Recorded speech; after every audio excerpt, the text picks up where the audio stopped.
Anak kelahiran Kuala Kangsar, Perak pada 12 Ogos 1954, merupakan anak yang kelima daripada 6 orang adik-beradik kepada pasangan Encik Mahadi bin Idris dan Puan Aisyah binti Ahmad. Menyingkap sejarah pengajian, beliau mula mengenali alam persekolahan pada tahun 1961 di Sekolah Kebangsaan Tanah Merah Kuala Kangsar dan mengakhiri alam persekolahan di sekolah tersebut pada tahun 1966.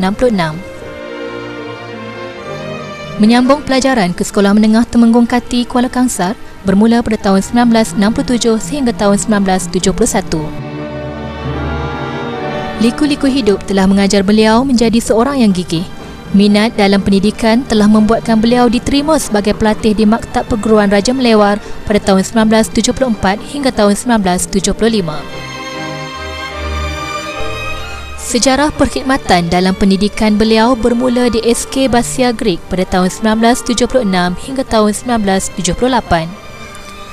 Bermula pada tahun 1979, beliau telah bertukar ke SK Jalan Baru kerana mengikut suami yang sedang bertugas di daerah tersebut. Bermula dari detik itulah beliau berada di daerah Krian sehingga kini. Setelah menabur bakti selama 12 tahun di SK Jalan Baru, beliau telah berkhidmat pula di SK Titi Serong pada tahun 1992. 8 tahun kemudian, beliau telah memulakan tugas baru sebagai penolong kanan co-curriculum di SK Seri Krian. Pada tahun 2002, khidmat beliau selaku penolong kanan co-curriculum diteruskan lagi, tapi kini di tempat yang baru iaitu di SK Parit Haji Wahab. Hanya setahun sempat beliau di sana, kemudian beliau ditukarkan untuk berkhidmat di SK Sungai Bogak sebagai guru penolong kanan hal ehwal murid. Pada tahun 2008, beliau masih di sini tetapi telah bertukar ke jawatan guru penolong kanan pentadbiran sehingga kini.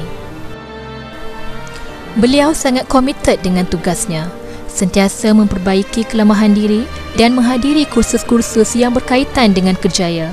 Beliau juga merupakan pendidik yang penyayang dan begitu sabar dengan kerenah anak didiknya. Masakan tidak, beliau berpengalaman sebagai guru tahap 1 hampir lebih 20 tahun. Bakti disemai, budi dituai, segala jasa dan bakti mendapat pengiktirafan. Akhirnya, segala jasa dan bakti beliau dapat dihidu pihak pentadbir sekolah dan jabatan pelajaran. Pada tahun 2005, beliau telah menerima anugerah perkhidmatan cemerlang iaitu ketika di SK Sungai Bogak.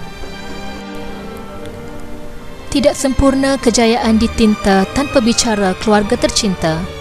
Mendirikan Mahligai Bahagia bersama Tuan Haji Abdul Aziz bin Baharum pada 15 Disember 1978. Hasil perkongsian hidup pasangan bahagia ini, mereka dikurniakan 4 orang cahaya mata, 2 putera dan 2 puteri. Putera yang sulung kini menjawat jawatan sebagai pegawai tadbir diplomatik di Institut Tadbiran Awam Negara Intan. Anak yang kedua merupakan pegawai bank di Public Bank Kuala Lumpur. Anak yang ketiga merupakan pensyarah matematik di UiTM Arau dan putera bongsu merupakan murid tahun 5 di SK Methodist Parit Buntar. Segala usaha dan bakti beliau merupakan sumbangan besar dalam dunia pendidikan dan sememangnya segala jasa yang ditaburkan akan tetap segar mewangi sepanjang zaman. Bersara bukan bererti akan terhenti usaha menabur jasa di persada dunia. Selagi ada daya, peluang untuk berjaya tetap ada. Atas segala bakti dan jasa yang ditaburkan, kami mendoakan semoga beliau akan terus bahagia dan sihat sejahtera. Jasamu tetap dikenang. Bunga mawar putih, tanda